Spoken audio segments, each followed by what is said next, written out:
Friends, आज market crash होते हुए दिखाई पड़ा। इसका साफ रीज़न ये है कि कल जो सेंटीमेंट्स थे, आज उसके विपरीत सेंटीमेंट्स हो गए लोगों के। कल तक लोग अपनी पोजीशंस को लॉन्ग बिल्डअप के साथ गए थे। आज उन्होंने शॉर्ट बिल्डअप किया या फिर लॉन्ग पोजीशंस को अनवाइंड किया।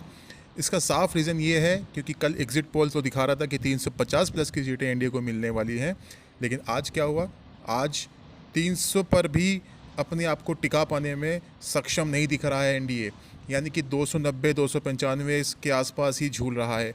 तो अगर मान लीजिए एनडीए की सरकार बन भी जाती है तो वो एक स्थायी सरकार या यूँ कह लीजिए इतनी मजबूत सरकार नहीं होगी।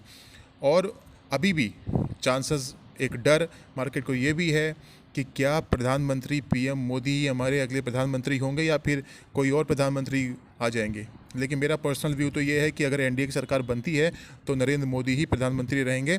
लेकिन पैनिक सेलिंग के चलते आज जो कुछ हुआ वो सब आपके सामने है।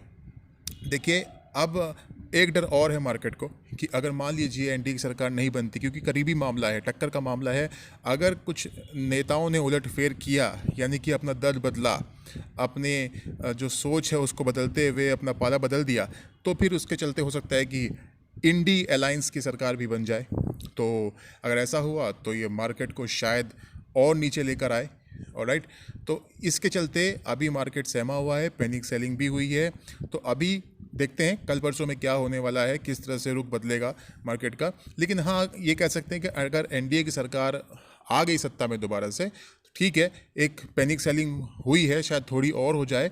लेकिन अंततोगत्वा क्या होगा कि जो भाजपा सरकार, एनडीए सरकार के चलते जो स्टॉक्स चल रहे थे उनमें उतनी तेज़ी तो नहीं आएगी, लेकिन वो अब उतनी स्पीड से नहीं चलेंगे जितनी स्पीड से अभी तक चल रहे थे। तो अब आपको जो दांव खेलना होगा, जो स्टॉक्स लेने होंगे, वो बड़े ही सूझबूझ के साथ लेने होंगे। आंख मूंद कर या किसी भी ऐसे पीएसयू स्टॉक पर आप दांव लगा देंगे, वो नहीं चलेगा। आपको पोजीशन लेनी है तो ठीक है, अगर एनडीए की सरकार आती है तो आप थोड़ा सा दांव उसमें लगा सकते हैं, ये आपकी मर्जी है। मेरे कोई बाय और सेल की रिकमेंडेशन बिल्कुल भी नहीं है। ऑलराइट, ये मेरा व्यू है। यहाँ पे सिर्फ मैं आपको ये बताना चाह रहा हूँ कि इस समय क्या हो सकता है। इस समय सेफ चलना चाहिए। यहाँ पर आपको अगर पोजीशन लेनी है, आपके पास पैसा है, लगाना चाहते हैं, तो आप थोड़े सेफ बेट लगाएं। ओके, यानी कि आईटी, फार्मा, इन सब में आप लेके चलें। जब कुछ लगेगा कि शायद अभी ठीक ठाक हो रहा है मामला, तो आप थोड़ा 1 हफ्ते बाद, 10 दिन बाद भी आप थोड़ा पैसा लगा सकते हैं। आप पीएसयूज़ पे लगा सकते हैं। अगर आपको लगता है, आपको दिख रहा है कि एनडीए की सरकार दोबारा बन गई है, तो आप थोड़ा थोड़ा करके कुछ स्टॉक्स में, जो अच्छी क्वालिटी के स्टॉक्स हैं, जिनके रिजल्ट अच्छे आए हैं, आप उनमें पैसा लगा सकते हैं।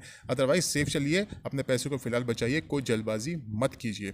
ऑलराइट, जब ये मसला सॉल्व हो जाएगा, वॉलेटिलिटी ख़त्म हो जाएगी, तब आप लगाइए पैसा, तब आपके लिए ज़्यादा सेफ रहेगा। ऑलराइट, तो यहाँ पर अब देखने वाली बात ये होगी कि मार्केट आज 21,900 के आसपास की क्लोजिंग दी है। ऑलराइट, तो अब इसके चलते यहाँ पर एक, अगर आपको याद होगा, 21,800 21,700 का एक सपोर्ट था जिसको इंट्राडे में तोड़ा मार्केट ने, लेकिन 200 डेमा पे सपोर्ट लेके मार्केट ने बाउंस किया और 21,700 21,800 का जो सपोर्ट था उसके ऊपर की क्लोजिंग देखने को मिली है। तो सपोर्ट पे तो अभी रुका है मार्केट। ऑलराइट, तो अगर मार्केट यहीं ठहर जाता है, कुछ ज़्यादा गिरावट नहीं आती है, अपने 200 डेमा का जो सपोर्ट है 21,200 के आसपास का है, और अभी 21,800 का 700 का एक सपोर्ट है, एक रेंज है, इस पे ठहर जाता है, तो आप मान सकते हैं कि 2-3 दिन अगर यहाँ पे ठहर जाता है तो ये यहाँ से एक बाउंस ले सकता है। ऑलराइट, तो ये तो टेक्निकल एक टर्म हो गया। लेकिन स्टॉक्स की जो बात करें, स्टॉक्स आपको सोच समझ कर ही सिलेक्ट करने हैं।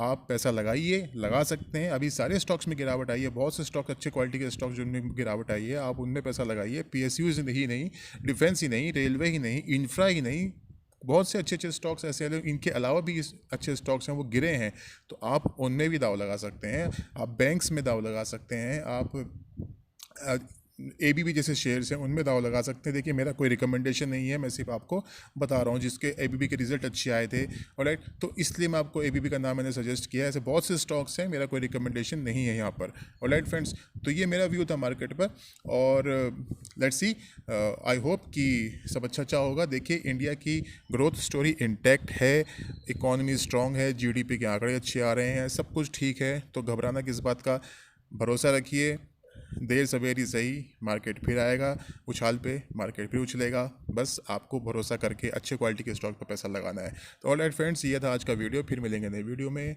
अपना ख्याल रखिए।